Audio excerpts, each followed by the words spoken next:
Ford 8340. Hoppakee, dat is geen John Deere dus. Nee. Ford is beter? Ja.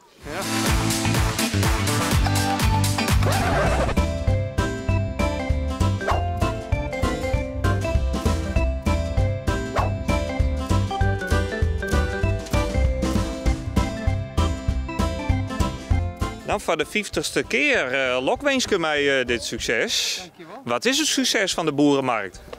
Ja, wij zijn wel heel uniek, want wij hebben hele leuke standhouders die er echt elke keer vast komen.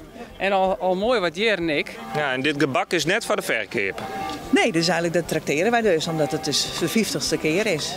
Ja. Het is eigenlijk, vonden we wel leuk om te doen. Ja, dat lukt. Dankjewel.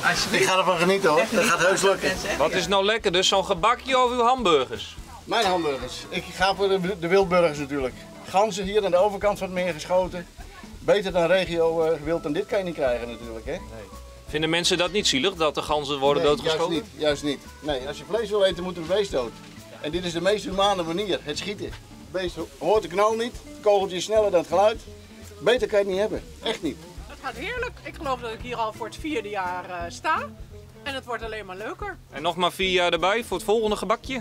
Minstens. Wat heb je gescoord? 2 hoorns van koeien. Koeienhorens. Ja. Wat moet je ermee? Voor in de trekker. Voor in de trekker? Ja. Ja, heb je ze nodig dan? Nee, voor de mooi. Ja, precies. Wat voor trekker heb je? Of is die van pa? Ja, van pa. Ja.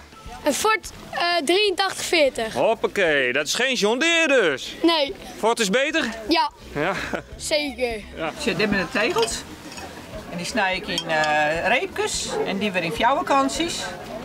En dat is dan mijn basis waar ik mooi begin te werken. Ja, en dit ziet eruit als een echt Fries topproduct. Ja, Friesland doet het altijd goed, hè? Vooral bij de toeristen. Ik doe het op redens of in hoewiezer of ik wil op vogelhuskes. Mijn vogelhuskes zijn altijd helemaal top. Ja. Ja. Dus Friesland doet het altijd goed, en vooral bij de toeristen. Ja, hoe lang Ja. best dwaande mij eens aan, ja, wat is het? Ja, reet. Nou, zo'n 2,5 uur. Oké. En dus maar die vogeltjes, ik zag, de vogeltjes gaan altijd niet heel goed. Dus een koolmeisje, zo'n hokje, zo'n plankje van het zien bezien.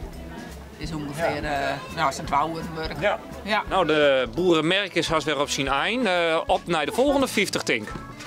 50 jaar, wij gaan er wel voor, hè?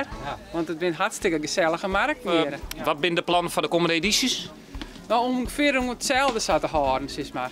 Gewoon een lietse, kleinschalige markt met goede producten. Ja. En hopelijk maar iets beter waar. Ja, zeker. Ja. Maar Kijk ja, in dat bijvoorbeeld. hebben we net in de hand.